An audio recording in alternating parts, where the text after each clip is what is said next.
We're going to go ahead and get started this morning. We get the lights, and we are in the final 5 weeks of this series on Memorial Stone, so we'll start this right now. Go ahead. Amen. Good morning. If you have your Bibles, you can turn to the book of Joshua, chapter 4. I have this to a close. We've been looking at the history of the Prescott Church and the history of our fellowship, and we're learning lessons along the way, and you will understand why we do what we do in many different ways. And so let's get our main verse, Joshua 4, 4 through 7. Then Joshua called the 12 men whom he had appointed from the children of Israel, one man from every tribe. And Joshua said to them, "Cross over before the ark of the Lord your God into the midst of the Jordan, and each one of you take up a stone on his shoulder, according to the number of the tribes of the children of Israel, that this may be a sign among you when your children ask in time to come, saying, 'What do these stones mean to you?' Then you shall answer them, that the waters of the Jordan were cut off before the ark of the covenant of the Lord. When it crossed over the Jordan, the waters of the Jordan were cut off. And these stones shall be for a memorial to the children of Israel forever." Okay. Silence over there. Okay, we're going to look today at the works in Russia. In 1917, they had what they called the Bolshevik Revolution. This took place in Russia. They were rebelling against the Tsar. And in the Bolshevik Revolution, the communists took over. We have some photos here that speak about this. This is Lenin. He was the leader, one of the leaders of the Bolshevik Revolution. And this is 1917 when they took over. Next photo here, this is some of their propaganda memorializing this. From that date, communists were in complete control. And one more photo here is that you understand this was extremely bloody. They killed anyone who was a threat, anyone who would disagree with them. The communists, when they took over, they hated Christianity. Lenin once called the idea of God an unutterable vileness. And so atheism was the foundation of their communist beliefs, and so they began to persecute Christians. They murdered millions of Christians over the succeeding decades, and the communists enacted laws that forbade Christians to hold services. It was illegal to provide any form of religious instruction to their children. It was absolutely illegal to share the gospel. And when the communists took over, as you know, later on, American politician dubbed this the Iron Curtain. And so it literally, communism kept outsiders away. Wherever communism took over, they kept outsiders out. And of course, that started in Russia and continued in other communist nations. But many Christians, even in spite of persecution, there were Christians in Russia that they continued in their faith anyway. They were not going to stop worshiping God, and those Christians wound up paying a price for that. So this is just background. That was 1917. Now we're going to learn a lesson here, and that lesson is that God prepares people to work His will even later in life.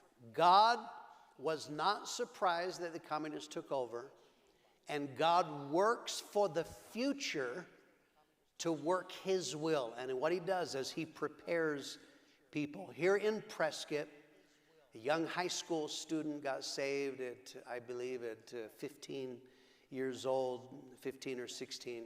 His name was Mike Maston. Mike Maston in high school, he had to choose a language to study as one of his courses. What would you like to study? The most common, of course, would be Spanish. There was German, there was French. Mike Maston chose Russian. Now, Why? When I went to school, that was not even an option. Russian wasn't even an option. But for some reason, he was interested in the idea, fascinated him, of studying Russian in Prescott, Arizona. Simply because of that, Mike Maston always had an interest in Russia. There was something there. He became a disciple, was later on sent out to pastor, and began to do a work for God. But Mike Maston, no matter where he was, he always had an interest in Russia. In 1987, he was pastoring in Australia, and he actually made some connections with some Russian pastors. I don't even know, that history's gone to me, but in some way, someone gave him the contact information for pastors in Russia, and Mike Maston began writing to them, hoping for an open door. At that time, completely communist, totally illegal, but he simply wrote these men, corresponded a little bit, hoping someday for an open door. But God did this because he works in people long in advance. He was 15, 16 when God put it in his heart. That's really what happened, why he wanted to study Russian. But that was God working his will for later on. The second lesson we learn here is that God is in control of nations. We look, you can read in the paper, oh, look at that terrible thing that happened, this revolution, that despot, this dictator rises. But the Bible says God is in control of nations. And if he's in control, one thing that God does, God opens doors. Revelations 3, verse 8. See, I have set before you an open door, and no one can shut it. Okay, this is now, you understand in Revelation, this is God giving an understanding to his believers. He says, this is who God is. God can set before you open doors. God has the ability to do that. November 9th, 1989, the Berlin Wall fell. You know, the Russians had built this wall separating and dividing Germany and from east and west. And so on November 9, this is actually a photo from that day, is that the Berlin Wall fell. It was not just simply that the wall came down, the communist system was collapsing. This was a brilliant maneuver on the part of Ronald Reagan, a little bit of political lesson when he was negotiating with Gorbachev. The one thing that Gorbachev was insistent, he wanted to get rid of what the media mocked him for, Star Wars. And what was it, SSI or SDI? I don't remember what the initials were. So he realized they're afraid of this, and so he said, absolutely not. Ronald Reagan managed to get, through his decisions, he got Russia to bankrupt themselves, trying to keep up with America. So this is not just simply a physical wall. Communism as a system began to collapse. And then the next photo here, the Iron Curtain is swept aside. East Germany throws open all of its borders. So now nations where it formerly was illegal for foreigners to go in, definitely Christians it was illegal, the doors started opening, and now in former communist nations, the gospel could be preached. Next photo. Here, this is these are some of the scenes from East Germany here, and the fall and the collapse of communism. It completely upended everything, but what happened is the door opened.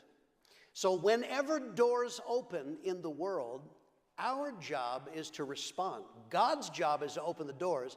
Our job is to go through them. We have to respond to that and go through that. So as a natural result, our desire is to preach the gospel. So now we wanted to plant churches in communist nations, former communist nations, including Russia.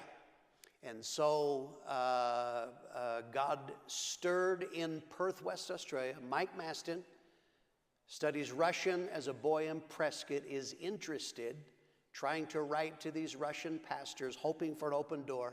And now the Iron Curtain falls. And so a couple from the Perth church, this is church Lisa and I were from, Rod and Sue McNeil, they were announced in February 1992. They were going to go to Moscow, Russia to plant a church. Next photo. Here is the conference. One of those couples are Rod and Sue McNeil. They're going to go to Moscow, Russia. Mike Maston and Rod McNeil they flew to Russia because the only way that the McNeils could get in, they had to have a visa in advance. Of course, visas are required. The only way it was possible to get a visa, someone in Russia had to sponsor them. So Mike Maston and Rod McNeil flew to Russia hoping to find someone who'd be willing to sponsor them. They land in Moscow. He had the address of one of these pastors that he had written to some years back. He showed it to a taxi driver. Can you take us there? And the man said, that is 110 miles away. But they had to have a visa, so they said, drive us there, we will pay. They drive, it's 110 miles, whatever that is, almost 200 kilometers. They drive to the address that he has on this envelope, and when they arrived at the house, that pastor was home. But what he said to them when he explained who he was, the man said, this is a miracle. This is the only day that I have been home. I have not been home for weeks. I just happened to come and you drove up because God wanted a church in Russia. They explained what their vision was. He briefly told the vision of our fellowship, explained that they were sending the McNeils here to Russia. They pored over maps and looked and explained what they wanted to do in Russia. This man was excited and agreed to sponsor the McNeils so they could get a visa. And so Rod and Sue McNeil came in 1992, began building a church in Moscow, Russia. And I want to tell you that was extremely difficult circumstances. Some of you have no idea how backwards the communist system was. Sue McNeil, every single day, there was no grocery store that you pop down and go to Fry's or whatever your local grocery store. Sue McNeil had to stand in line for hours a day just to get bread, just to get basic necessities, freezing cold below zero. It was very difficult. My hats are off. They're no longer a part of our fellowship, but my hats are off to them, trying to build a work in Moscow, Russia, under difficult circumstances. I only have, no, that's somehow I missed, go back. There we go. This photo is the only photo I actually have. This is an impact team that the Perth church sent to Moscow, Russia, and they went to help Rod and Sue McNeil as they began to build. So we had one worker in Russia. God stirred a pastor in Canada named Glenn Rupchin. God stirred him, put it in his heart to go to Russia. He was excited. He approached his pastor, Dave Marks, and says that I want to go to Russia.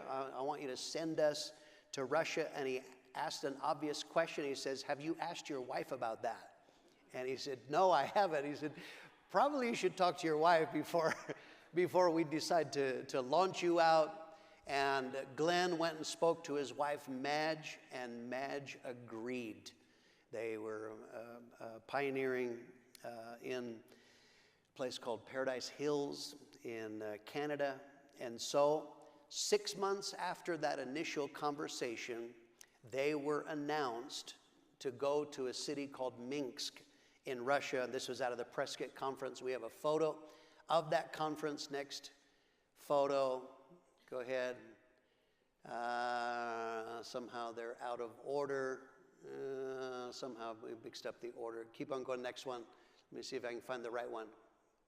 Go next. I'm looking for the one for the conference.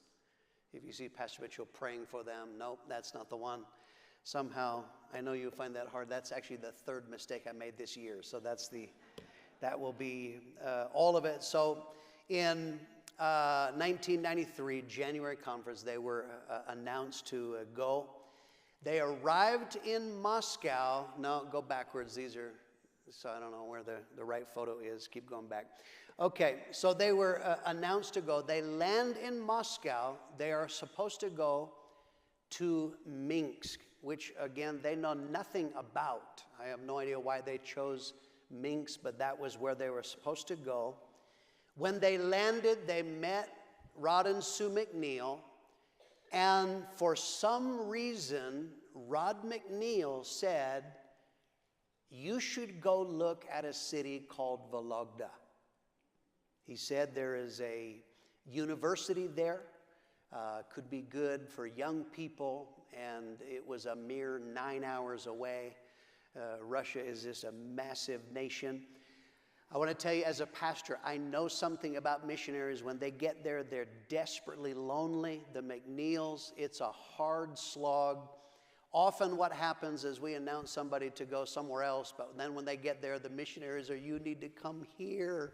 We need friends. We need relationship. It would have been the most normal thing in the world for the McNeils to say, you should be here, but for some reason, God moved on Rod McNeil, and he said, you should go look at Vologda.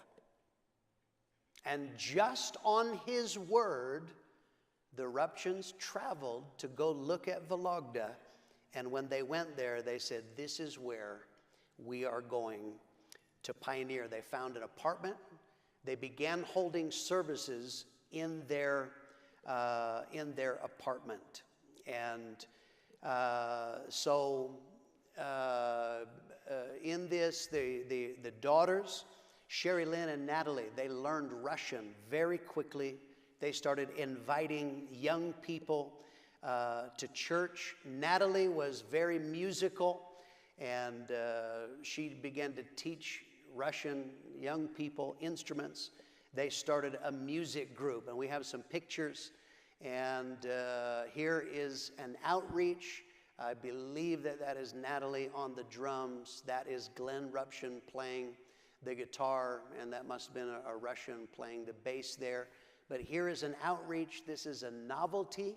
These foreigners playing music, and they could gather crowds, and they began to do this, began to outreach on the street. Very quickly, the apartment grew much too crowded. And so they rented a hall in the center of the city.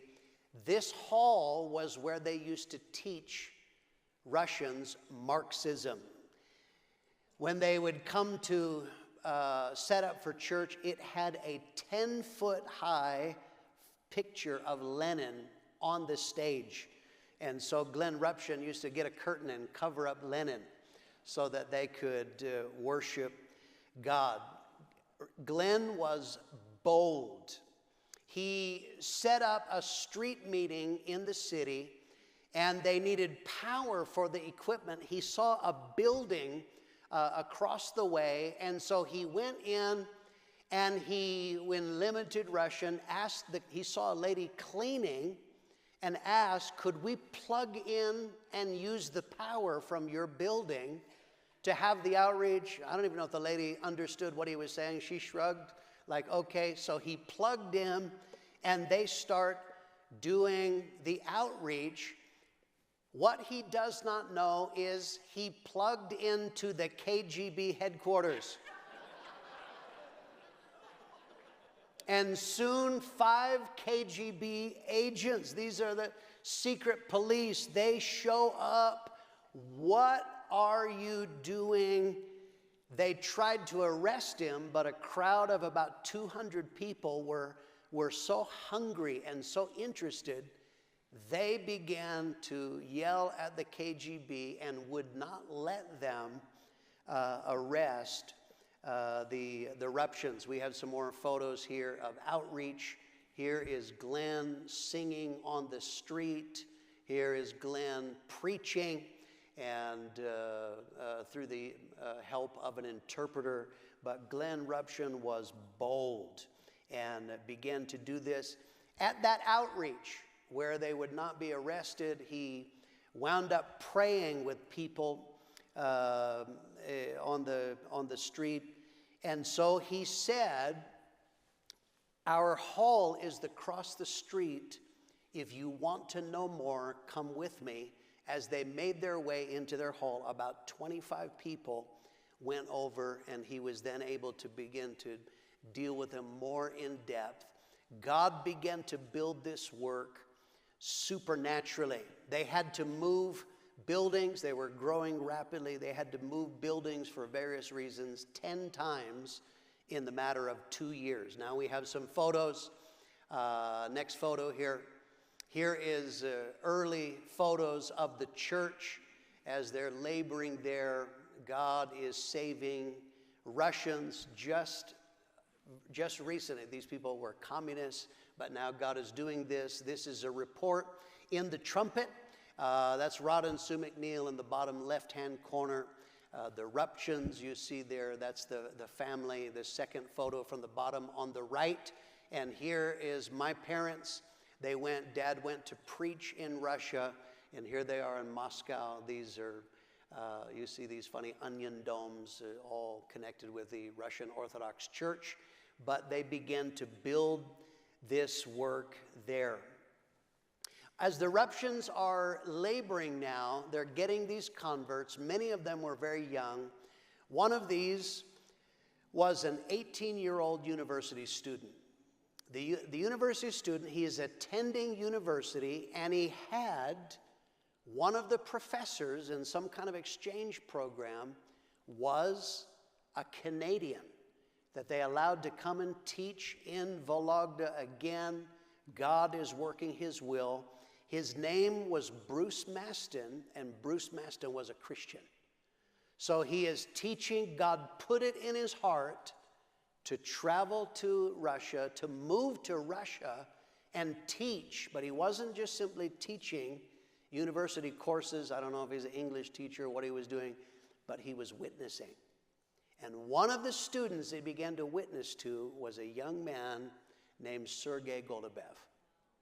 Began witnessing to him, and Sergei wanted nothing to do with this, but he kept on. Bruce Maston kept witnessing to him. So Bruce Maston had met the Ruptions, who are also Canadian. They have no connection. They're not from the same church at all. So he took Sergei, began to hear at what the Ruptions were doing. He took Sergei and introduced them to the Ruptions. And so Sergei Golubev started going to church. Sergei worked in a casino. He was a croupier. At the casino, he did that by night, and he would go, and when he would say, "I have to go to my job," Glenn Ruption said, "What job is it?" "I work in a restaurant." He lied. He was embarrassed to tell him he worked in a casino, but he was drawn. He said he was absolutely fascinated with the Ruptions and the love that they had. They're telling about Jesus. So he is going to church on Sunday and Wednesday, working in a casino. He says he's still getting drunk on Friday, but he got sick of this. He said, "I can't keep living this life." And he decided, I am going to quit drinking, number one, and number two, this high-paying job at a casino. I am tired of working in a casino. I'm going to quit. He is with the Ruptions at 6 p.m., and Glenn reminded him, it's time to go to work. And he said, "I've been lying to you. I haven't been working at a restaurant. I work at a casino, but tonight I'm quitting." And he did that. He quit and began living for Jesus, started getting involved, and as a natural result is God dealt with him, and Sergei Golubev felt called to preach. Here's the next lesson that we have. You never know what the person you are witnessing to may become. We should witness because everyone who's not saved needs to get saved. But think about this. A man named Bruce Maston is witnessing to a young man simply because he needs Jesus. But you never know the person you witness to, what they may become. Next photo. Here is Sergei Golubev pulling his first altar call. And here, Bruce Maston witnessed to him. The eruptions followed that up. He gets saved, but now he felt called to preach. Young people started getting saved in the church in Vologda, and many of those young people, later on, they would become pastors and leaders in the Russian fellowship. Next photo is here we have, this is Sergei and Oksana Pahovsky. He told me red coats were very chic at that time, apparently in Russia. But here they are when they first get saved and wound up getting married. Later on, they became pastors. Next photo is here. There is a young Alexander Shevelyov, and this is his wife, Natalia, and their family. Alexander got saved. He's a young teenager, but during church, even though he had responded, he was a young little rebel. He would sit at the back and make jokes and was causing problems and distracting. And so Glenn Ruption, one night, he asked him, he says, I want you to leave. You cannot continue to act like this in church. And he said, whenever you decide you want to serve God, then you come back. But for now, I want you to leave. You have to go. He said he left angry. Glenn Ruption had to speak through an interpreter to tell him this. He was very angry that he was asked to go. But he had genuinely gotten saved. He just was a young punk kid, full of rebellion. He storms away, but as he is walking away, he then thought to himself, am I going to destroy my salvation and destroy my life because of pride? And he said, no, I'm not going to do that. Went back to Glenn Ruption, and he apologized.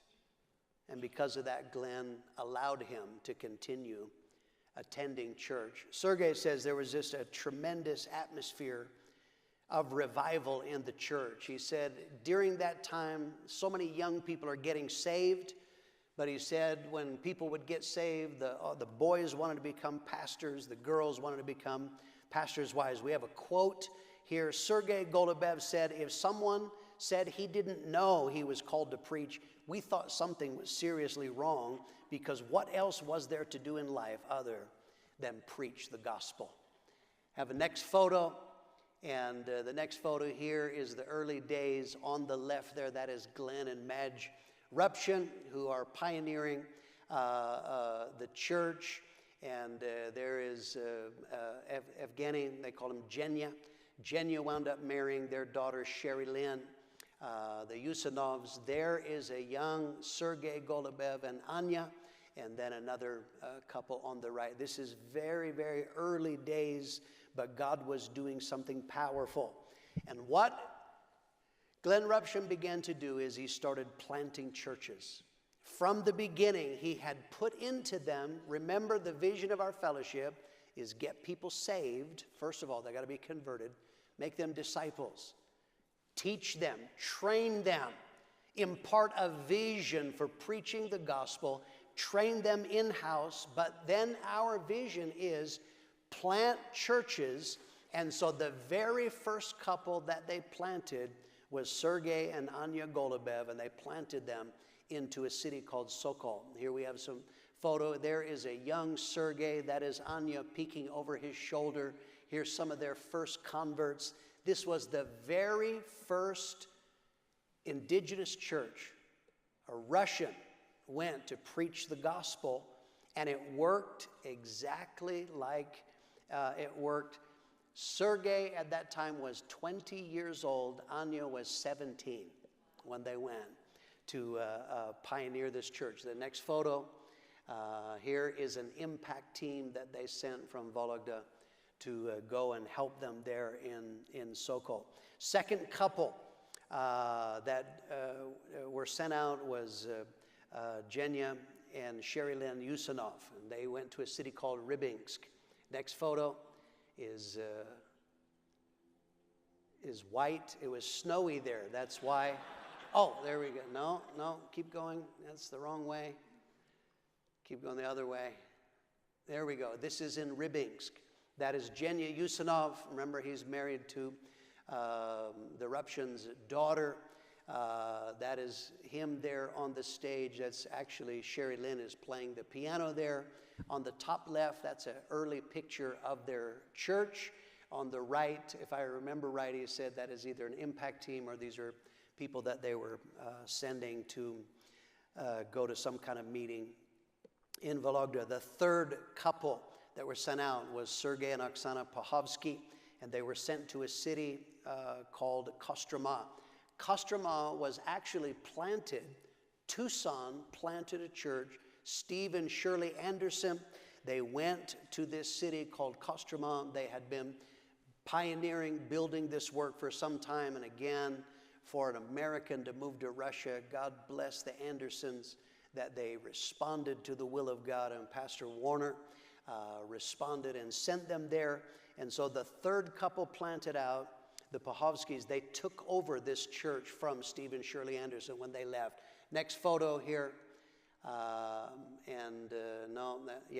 That's them. Okay, so this is now, again, this is the Pahovskys, and here are some of their early converts, and they're laboring, building a work in Kostroma.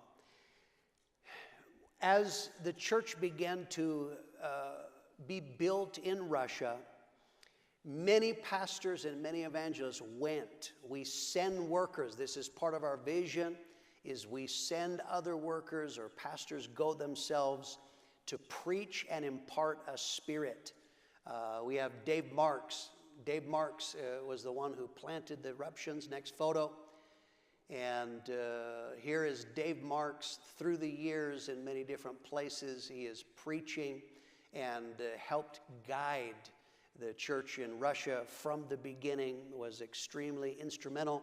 Next photo, we have, here is Steve Bowman on the right, preaching in Vologda, that he went to labor there. Pastor Nigel Brown went to preach.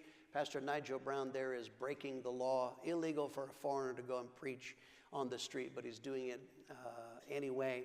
And so we did this. Next photos. The next photo here is they decided to do a men's rally. And so Pastor Mitchell and Harold Warner went, gathering of men, and they gathered in them, met in Moscow, and they began to labor.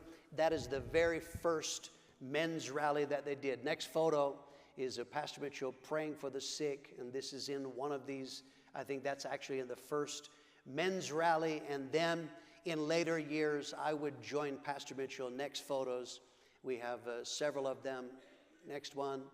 Here is now in the men's rally. I went with Dad, started going every year, and just the work, the growth that God did is just incredible. And so we began to do that, imparting a spirit. Now, I want you to understand that works.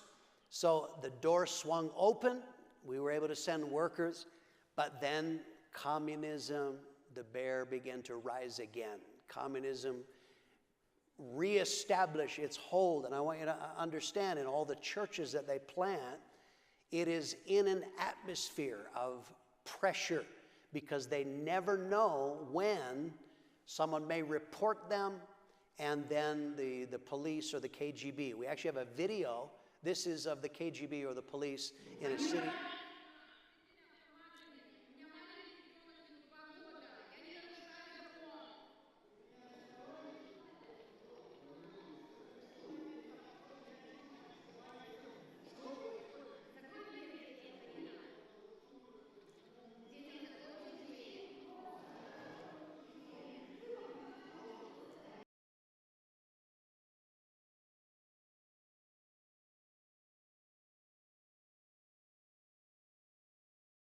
This is actually what They face what they're doing is illegal. Now communism reestablished the hold. It is illegal, and that is not uncommon, that at any moment someone reports them, the police, the secret police can burst in at any time, and they can be questioned, they can be arrested, and that has happened. So they're laboring to build a work in Russia. Let's talk secondly about Russian international church planting. Remember, our vision is converts, get people saved, make disciples, train them, plant churches, which is what they began to do in Russia.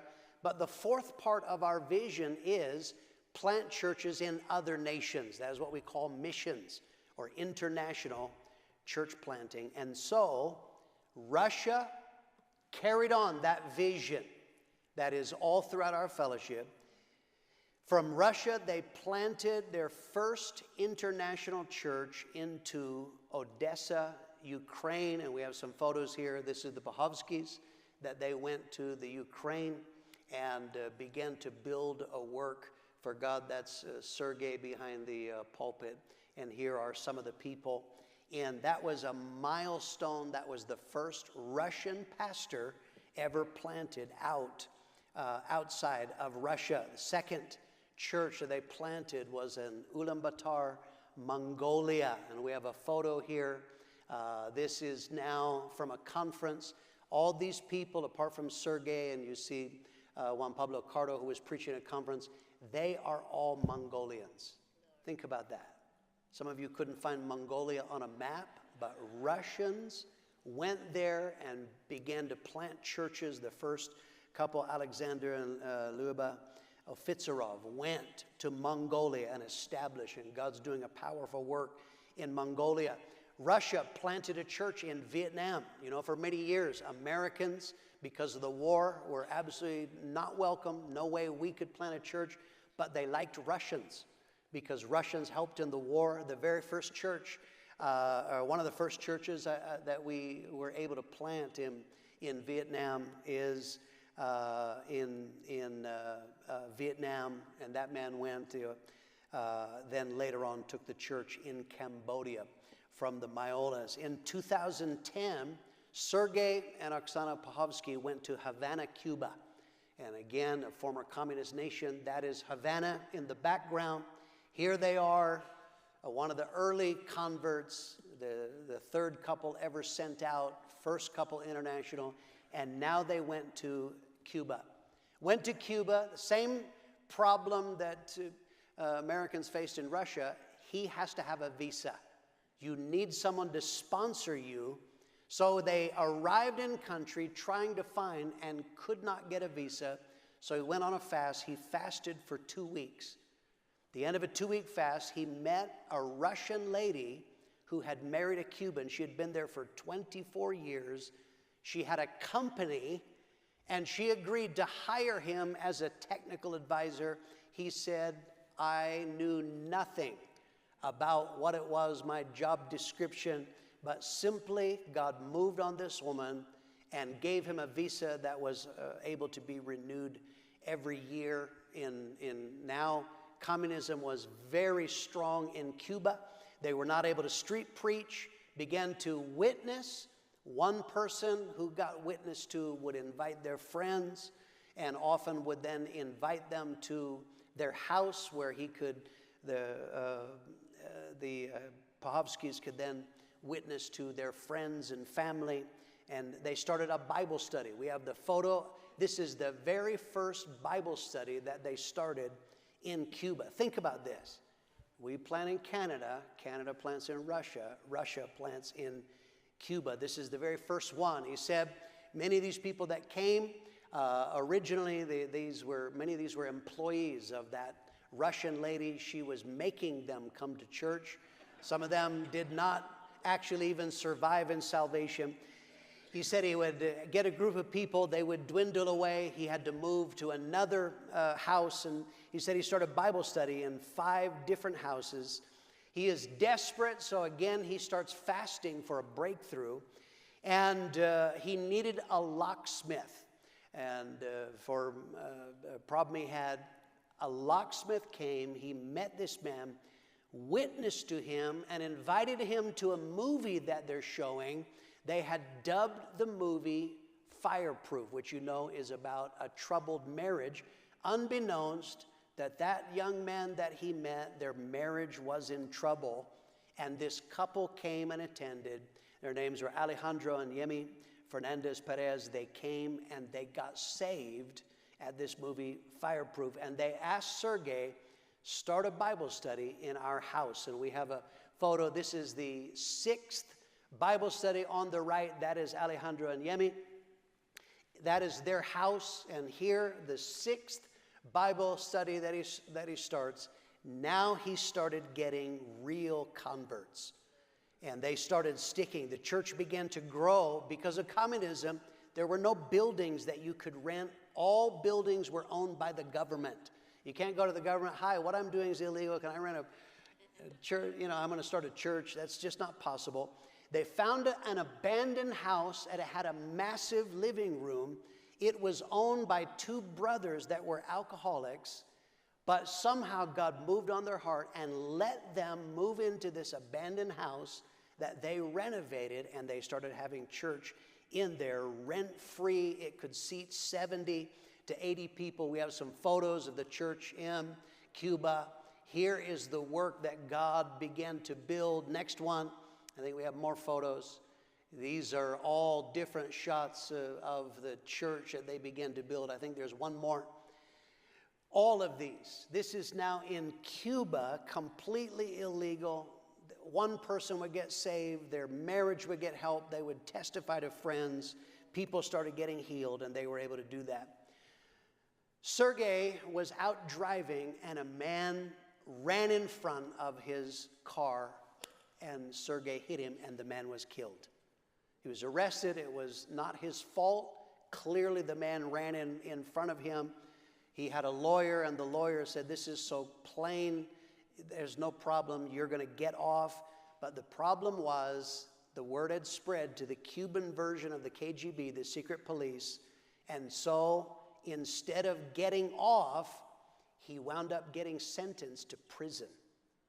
And Sergey Pahovsky wound up going to prison for 1 year. He was supposed to, according to the judge's order, he was supposed to be sent to a labor camp that would be like a minimum security prison. Instead, they sent him to a maximum security prison for the worst offenders, murderers, drug dealers, all kinds of different people. We have a photo. His wife, Oksana, that's the prison that he was locked up in. His wife was allowed to visit him once every 21 days. And that is an actual photo of one of the times when she was able to visit. Sergey began to do gardening and started just working. He's got time on his hands, started working in the prison on the landscaping.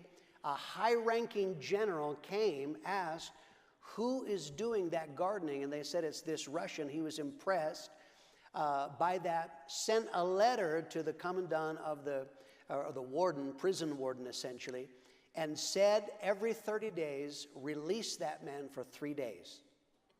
That had never happened in that maximum security prison. He said it was so unprecedented. The first time that he walked out of the gates, all of the convicts started cheering. This was an absolute miracle. For 3 days, he could be in his house, and now all of his converts could come, and they would have church for 3 days, and then he had to go back to prison. When he was released, he turned the church over officially to Alejandro and Yemi Fernandez Perez. We have a photo. This is him. He has just gotten out of prison. This is the service that he's turning the church over to this couple on the right. This Cuban couple who had gotten saved, had been discipled, and now they are going to be pastoring. The work of God continues in Cuba. We have some photos. Next photo here is the church in Cuba. Numbers of these converts. I think there's one more page of photos. Here is Sergey Golubev preaching in Cuba. There's Dave Marks preaching in Cuba. And our brother from Spain, Alberto, preaching in Cuba. But not only that, they started going to the conference in Russia, but of course this is very difficult in order to be able to plant churches, and so they discussed it with me, and we said, yes, let them plant churches directly. They don't have a full conference, but we let them plant churches. Here is the very first church that they planted out. We have a video.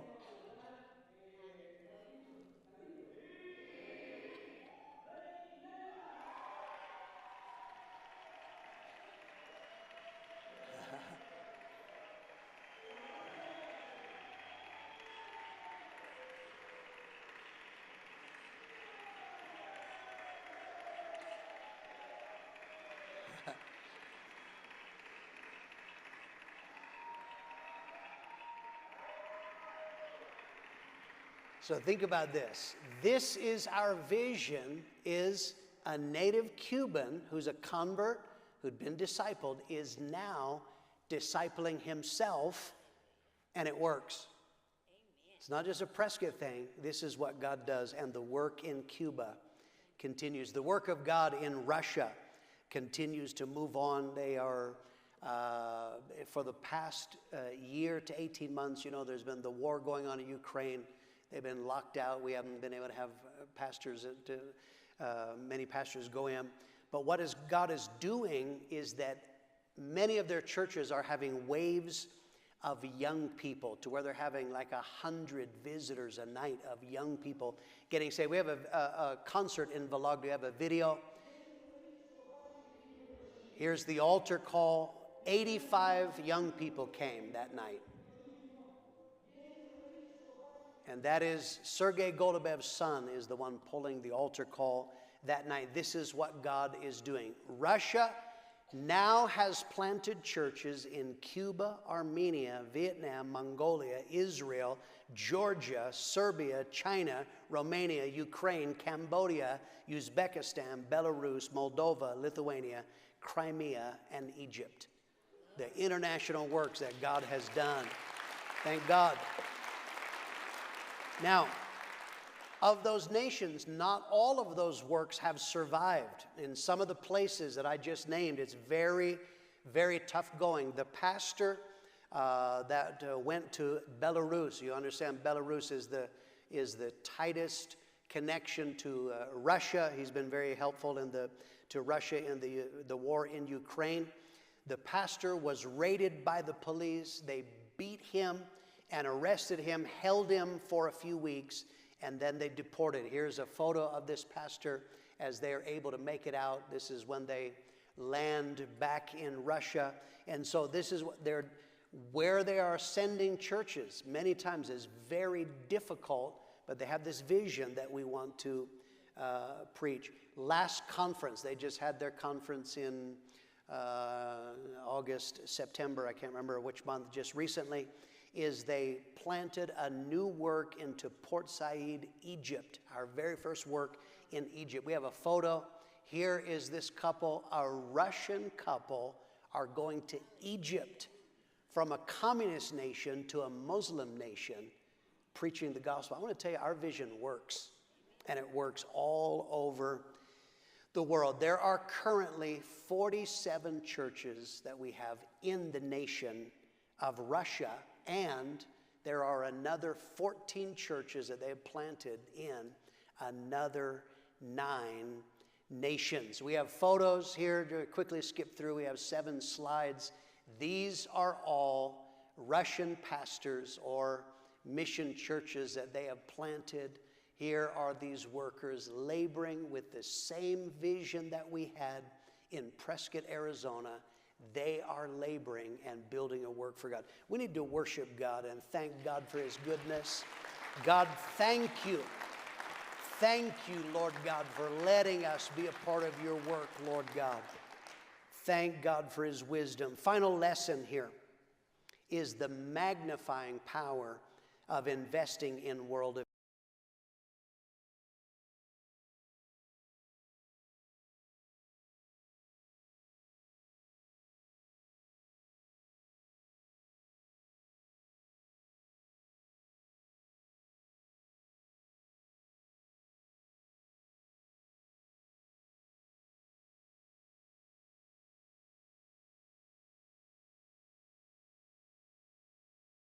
4 more installments of this over the next 4 weeks, and we'll start our service here shortly.